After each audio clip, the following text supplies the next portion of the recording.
السلام عليكم ورحمة الله تعالى وبركاته. متابعين الأوفياء، أظهرت السلطات المغربية عزيمة كبيرة لتنفيذ برنامجها الطموح المتمثل في بناء محطات تحلية مياه البحر، وهي تسير الآن نحو تشييد أكبر محطة في إفريقيا للابتعاد تدريجيا عن خط الفقر المائي، بعد أن صار مشكلة استراتيجية للبلد في ظل تواصل الجفاف الذي ضرب شمال القارة خلال السنوات الأخيرة، حيث تسعى السلطات إلى تسريع وتيرة تنفيذ برنامجها المتعلق بتشييد محطات تحلية المياه البحر كأحد الحلول البديلة لتغطية العجز الحاصل في المياه بالبلاد، ضمن استراتيجية يشرف عليها العاهل المغربي الملك محمد السادس، متحدية كل العوائق التي سببها الوباء. وتشكو العديد من جهات البلاد من نقص كبير في الماء الصالح للشرب نتيجة جفاف السدود التي كانت الرباط تعتمد عليها بشكل رئيسي لتغطية حاجة السكان في فترات احتباس الأمطار.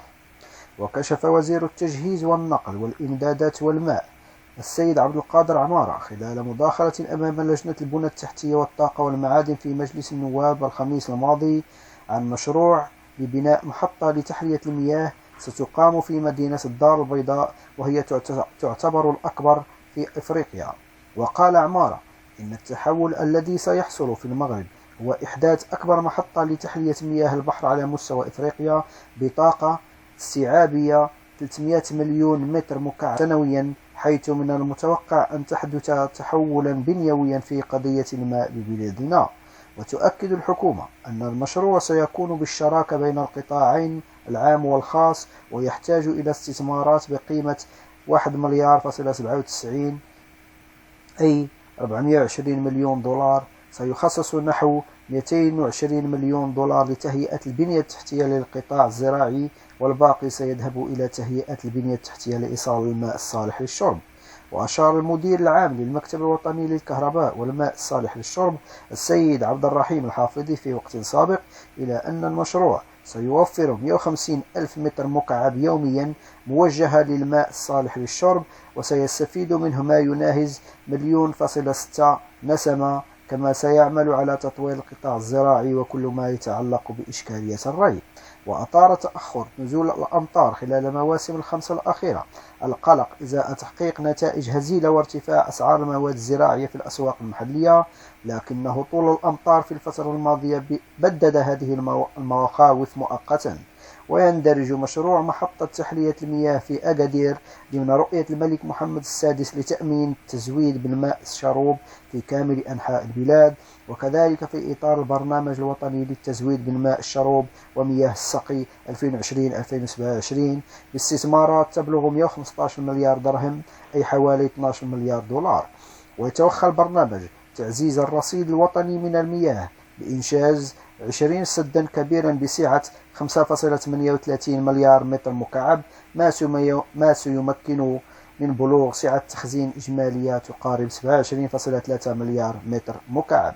ويتصاعد القلق داخل الأوساط الاقتصادية والشعبية المغربية على غرار بقية دول شمال إفريقيا من تداعيات موجة الجفاف التي تجتاح المنطقة بشأن تداعياتها على السياسة الاقتصادية لحكومات الدول لتحفيز النمو وتأمين أمنها الغذائي.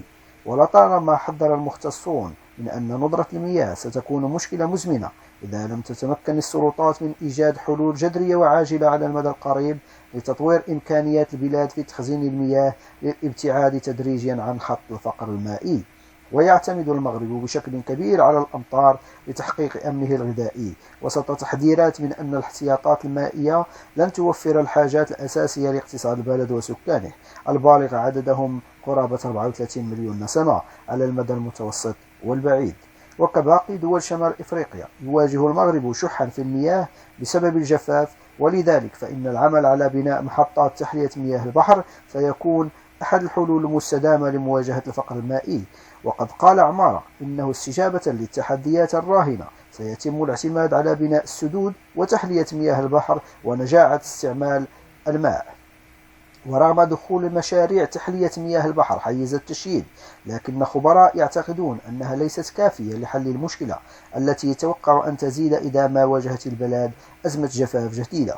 وأنشأ المغرب أول محطة لتحلية مياه البحر عام 1976 بطرفايا جنوب البلاد بطاقة إنتاجية 70 متر مكعب في اليوم، أتبعها بمحطات بمدن أخرى من بينها بوجدور.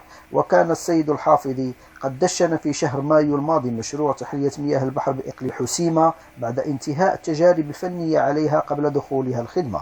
ويهدف المشروع وفق بيان للمكتب الوطني للكهرباء والماء الصالح للشرب أصدره في ذلك الوقت إلى تعزيز تزويد مدينة حسيمة والمراكز المجاورة بالماء الشروب بصبيب إضافي يبلغ حوالي 17280 متر مكعب يوميا.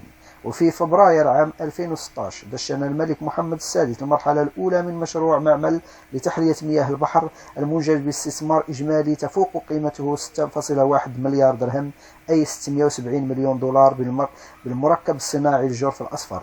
وكان الديوان الملكي قد أعلن في أبريل من العام الماضي عن حزمة مشاريع تتضمن بناء 3 سدود في شمال البلاد استجابة للاحتياجات المتزايدة المتعلقة بالمياه بعد أن تزايد الطلب على المياه خلال السنوات القليلة الماضية، خصوصا في الشمال بسبب التوسع في المراكز الحضرية والنشاط الصناعي.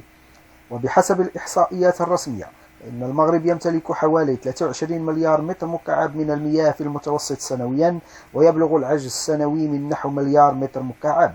وتصنف مؤسسات ومنظمات دولية المغرب ضمن البلدان التي تعاني من نقص شديد في المياه، وتحتل البلاد المركز 22 في قائمة الدول الأشد نقصا في المياه في تقرير أصدره العام الماضي المعهد الدولي للموارد الذي يراقب الموارد العالمية. وقالت الأمم المتحدة مرارا إلى أن ندرة المياه ستصبح مشكلة استراتيجية لدول شمال إفريقيا في حال لم تتمكن الحكومات من إيجاد حلول جذرية وعاجلة على المدى القريب لتطوير إمكانيات بلدانها في تخزين المياه للابتعاد تدريجيا عن خط الفقر المائي. كان هذا حصيلة أخبار هذا اليوم. دمتم في رعاية الله، ولا تنسونا بالدعم والاشتراك، وإلى لقاء آخر.